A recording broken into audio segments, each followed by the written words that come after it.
Welcome back, you guys. It's that special time of the year, and I want to share with you some easy DIY Montessori-inspired activities for your shelf. First up is putting eraser toppers onto pencils. I picked up some seasonal eraser toppers, a box of pencils. Show your child how to put the topper onto each pencil and place it into another jar when they're finished.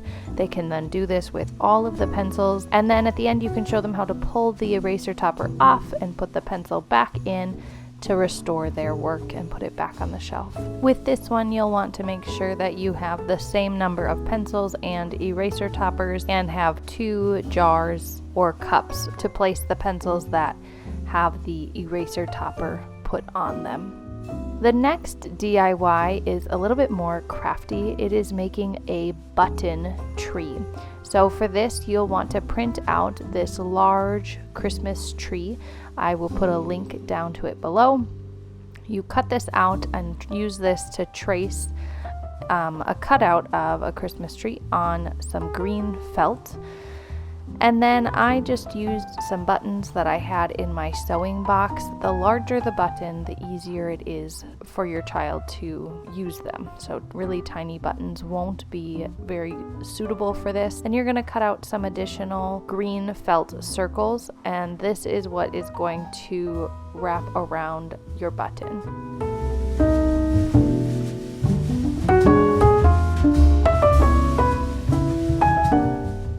Going to sew on your buttons.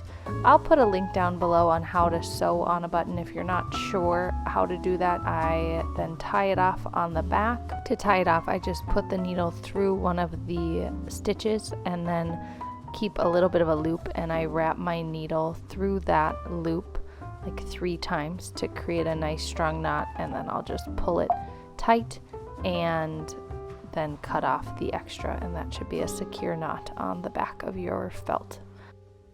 With the little circles, you will cut a slit in them that's big enough for the button to fit through, and that is what your child will put on and over the button, kind of like what they will practice and experience with their clothing. Find a tray or basket that fits the Christmas tree well, and a small little dish or basket to put all of these circles in. Next up, we have Jingle Bell scooping. So this one, you'll want 2 small dishes, some small Jingle Bells. I'll link this down below. This was a little scoop that I had from some sort of supplement container. I always hold on to those. They make great scoops for these Montessori activities. Put it on a tray. One thing we have been working on is bringing the tray to our workspace, taking the things off of the tray, restoring the tray to the shelf, and then when it's time to put the work away, going back and getting our tray. This builds in a lot of good movement for the child, as well as memory of where things are stored in your environment. Another Jingle Bell one is Jingle Bell transferring with tongs. So for this one, I have the same small little Jingle Bells, an ice cube tray, and I found this festive tongs at a thrift store, but any little mini tongs will work. I will put a link to some of our favorites down below. This activity is great for building concentration in toddlers and preschoolers. With this one, make sure that you have the same number of Jingle Bells as you do compartments in your ice cube tray. A great little prerequisite to all the cookie baking that you hopefully will do with your little ones this year is Christmas scented Play-Doh. I will link down below my recipes for Christmas scented Play-Doh. I have ones that use extract to have in your kitchen, as well as one that is scented with essential oils. And this Play-Doh is from last year. So this I stored in these food containers, and I made this sugar cookie Play-Doh last year. It doesn't smell as great as it did last year, but it is still soft and usable and pliable and great. So I put it into these smaller little condiment containers, and then include all sorts of seasonal cookie cutters, and I added some of those eraser toppers as press-ins. You could add in little Jingle Bells or other things that you want to give your child to press into their Play-Doh creations.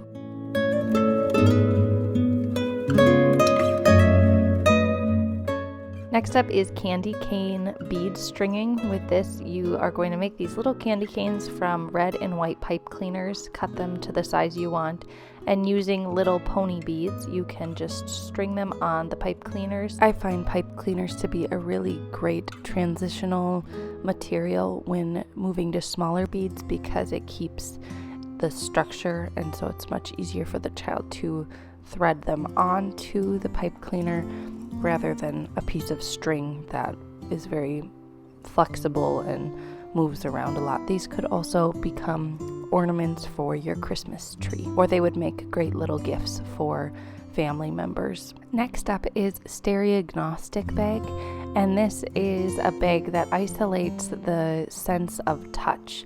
So you'll have a drawstring bag where your child can put their hand inside, and then just find any little object that you could put in the bag that your child could feel and touch, and try to guess what it is that they are feeling. A lot of mine are little ornaments or things that I've thrifted. Little Christmas decorations make great things, and then you want to put 3 to 8 objects in your bag. You can rotate these out every couple of days, and your child can feel what's inside, try to guess what it is, and then pull it out to see. This is a really fun and exciting activity and something very different than other activities that I'm sharing with you today.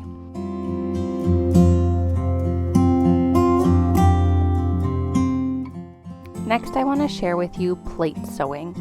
This is definitely for an older toddler and into those preschool years. So you'll want to get some Chinet dessert plates, and then I liked using cookie cutters to trace different Christmas shapes on there. Just trace it with a pencil, and then using an awl, which is like a pokey tool, just poke holes probably every ½ inch or so around the perimeter of the shape. I have this protective mat on the table. I'll put links to everything down below to make it easy for you to find. And then you'll want to use a tapestry needle and just poke it through the holes ahead of time. And this is just going to make it a little bit easier for your child to do this sewing work.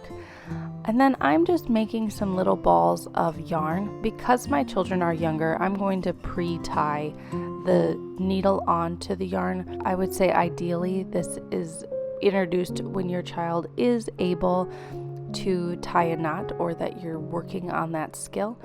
And then here you can see I'm sitting with my son, just helping him figure out which holes to go through, and he is able to poke that needle through the holes and pull the thread all the way through. We made it about a quarter of the way, and then he was like, I'm all done with this work. And I thought, that's just fine. I think as they get older, this will become even more enjoyable for them. But I was impressed with how it turned out at just 3 years old. Next up is Christmas number and quantity. I have this printout of these number and quantity cards that I just cut in half and laminated.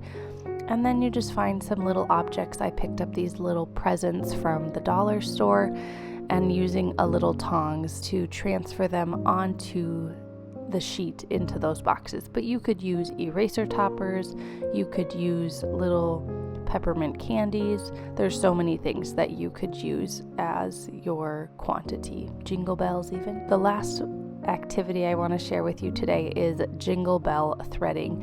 And so taking these jingle bells are a little bit bigger. I found these ones at the dollar store, and some pipe cleaners, and just threading those jingle bells onto the pipe cleaners. And these could also make some lovely ornaments for your tree. Well, you guys, thank you so much for watching. I do have a blog post with all of these activities written out for you, so I will put that down in the description box below if you want to print it out or reference these activities again. I hope you get an opportunity to try some of these activities with your little ones, and I will see you next week for another video. Have a great day. Bye.